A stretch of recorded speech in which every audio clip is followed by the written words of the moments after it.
गढ़वा की जनता का मैं ऋणी हो गया कि मुझे जो मौका जनता ने दिया 5 साल के लिए और मैं 2400 घंटे 365 दिन जनता के लिए समर्पित रहा और उसका आज मुझे जनता ने कहे तो उसका उपहार देने का काम किया है।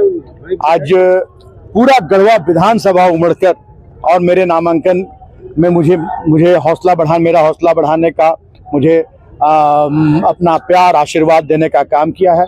मैं गढ़वा की जनता का बहुत बहुत आभार व्यक्त करता हूं। और ये लोकतंत्र जो हमारा भारतवर्ष का सबसे मजबूत लोकतंत्र है और ये गढ़वा की जनता ने बता दिया कि चाहे कितनी भी कोशिश कर ले लोकतंत्र को कोई कमजोर करने की, संविधान को बदलने की, जनता अब बहुत जागरूक हो चुकी है और जनता को अब हक अधिकार चाहिए। जो हमारी झारखंडी जन सरोकार की सरकार जो जनता ने 19 में गठन कराया, झारखंडी मानसिकता की सरकार, अंतिम पंक्ति के लोगों को रोटी, कपड़ा, मकान, सड़क, स्कूल, अस्पताल, सिंचाई की व्यवस्था देने वाली सरकार, और एक गढ़वा जो अभिशप्त जिला कहलाता था, अभिशप्त विधानसभा कहलाता था, उससे गढ़वा को मुक्ति दिलाने का मैंने काम किया है गढ़वा की जनता के आशीर्वाद, स्नेह, प्रेम और मार्गदर्शन से। और ये बताने के लिए काफी है गढ़वा की जनता का जो आज प्यार और जन सैलाब उमड़ा कि गढ़वा में कोई भी व्यवस्था नहीं थी।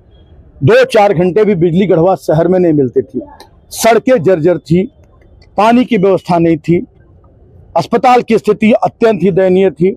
एक हमारी बेटियों को पढ़ने के लिए डिग्री कॉलेज नहीं था, महिला कॉलेज, कोई भी तरह का के यहाँ अच्छे स्कूल नहीं थे, सारी सुविधाएं, कोई मनोरंजन के साधन नहीं थे, कोई पार्क नहीं था, किसी तरह का कोई भी गढ़वा कहे तो 17वीं सदी में जी रहा था।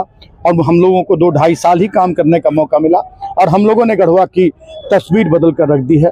तो ये गढ़वा की जनता बता रही है कि अब जनता ठगी जाने वाली नहीं है जात पात में, हिंदू मुस्लिम में। अब जनता को हक चाहिए, विकास चाहिए और जनता इसका सर्टिफिकेट दे रही है। मिथिलेश जी, फहरिस्त बड़ी लंबी है काम की, लेकिन जो काम रह गए और अगर फिर दोबारा मौका मिलता है, गढ़वा की जनता अगर आपको मौका देती है इस बार, तो प्राथमिकताएं क्या होंगी फिर? देखिए, गढ़वा की जनता का आशीर्वाद अगर मुझे मिलता है और फिर अगले 5 साल की जिम्मेदारी गढ़वा की जनता देती है तो अभी बहुत सारे ऐसे अधूरे कार्य हैं जो यहाँ करने हैं। बहुत बड़ी विकराल समस्या गढ़वा की है पलायन की।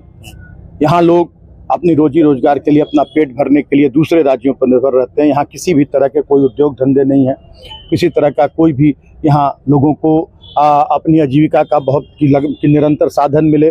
खेती पर लोग निर्भर है, खेती भी अगर अब बारिश नहीं हुई तो वो भी नहीं होती है।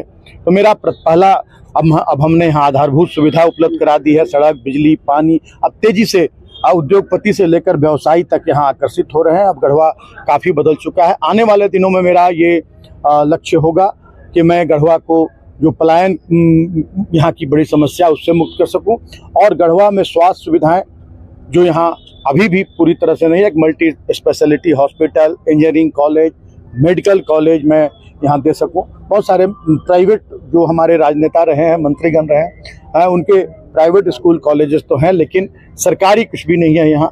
मैं सारी सरकारी व्यवस्था जो आम जनता को सुलभ हो वो दिलाने का काम करूँगा और गढ़वा को मैं झारखंड नहीं पूरे देश में उत्कृष्ट विधानसभा और सबसे विकसित विधानसभा बनाने का मेरा जो संकल्प है वो संकल्प मैं पूरा करूँगा।